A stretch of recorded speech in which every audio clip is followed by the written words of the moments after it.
தமிழ்நாட்டில் நேற்று கட்சி தொடங்கிய விஜய் தொடங்கி பலமுறை ஆட்சியை பிடித்த கட்சிகளும் இளைஞர்களையே குறிவைக்கின்றன. என்ன காரணம் பார்க்கலாம் இந்த தொகுப்பில்.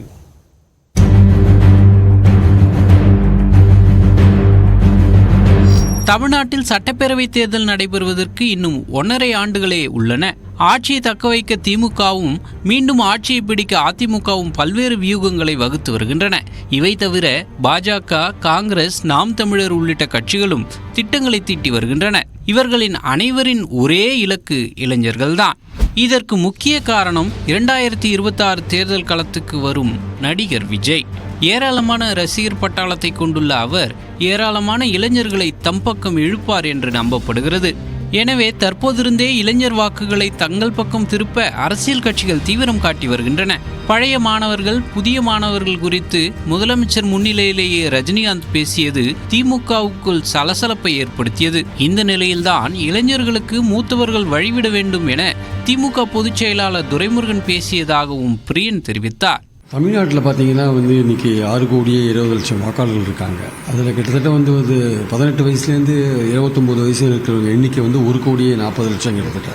அந்த அளவில் பார்க்கும்பொழுது எல்லா கட்சிகளும் இளைஞர்களுடைய அந்த சேர்க்கையை ரொம்ப தீவிரமாக பண்ணுறதை நம்ம பார்க்குறோம். பட் திமுகவை பொறுத்த மட்டும் உதயநிதி வந்தப்புறம் இளைஞர்களுக்கான ஒரு முக்கியத்துவத்தை கொடுக்குறாங்க. இளைஞர்களை அதிக அளவு நம்ம மாவட்டங்களில் சேர்க்கணும் அப்படின்னு உதயநிதி வந்தப்புறம் முயற்சி எடுத்து சைசபிளாக சேர்த்துருக்காரு. அண்ணாமலை வந்ததுக்கு அப்புறம் பாஜக ஓரளவுக்கு இளைஞர்கள் சேர்ந்தாங்கன்றது உண்மை. இப்போ அண்ணாமலை இல்லாத இருக்கிறது அதில் ஒரு தொய்வு எழுந்து ஏற்பட்டிருக்கிறது உண்மை. இவங்க பொருட்கள் சேர்க்கைன்னு சொல்லியிருந்தா கூட அது ஒரு தீவிரமான ஒரு செயல்பாடுகள் அது இறங்கியிருக்காங்களான்னு தெரியல.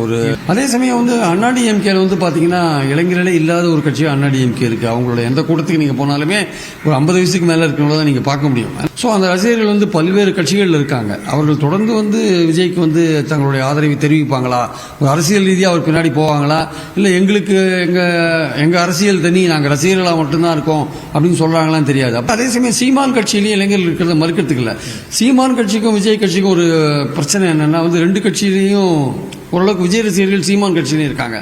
அதே வேளையில் இளைஞர்களுக்கு வாய்ப்பு என்றால் மூத்த அமைச்சர்களின் மகன்களுக்கு கொடுப்பதாக இல்லாமல் புதிதாக கட்சிக்காக உழைக்கும் இளைஞர்களுக்கு தர வேண்டும் என்ற எண்ணம் இருக்க வேண்டும் என்றும் பிரியன் தெரிவித்தார். பாஜகவும் தமிழ்நாட்டில் இளைஞர்களை குறிவைத்து உறுப்பினர்கள் சேர்க்கை நடத்தி வருகிறது என்கிறார் அரசியல் விமர்சகர் ரவீந்திரன் துரைசாமி. அண்ணாமலை அதிக மெம்பர்ஷிப்பை இங்கே சேர்க்கறதுக்கான இதை முடுக்கி விட்டுருக்கிறாரு. இப்போ உள்ள கமிட்டியை சேர்ந்தவங்க எல்லா ஊர்களையும் போய் பாஜக உறுப்பினர்கள் சேர்த்துட்டு இருக்காங்க. குறிப்பாக இளைஞர்கள்ங்கிறது அதில் முக்கிய பங்காக இருக்கிறதையும் நம்ம கண்கூடாக பார்க்குறோம்.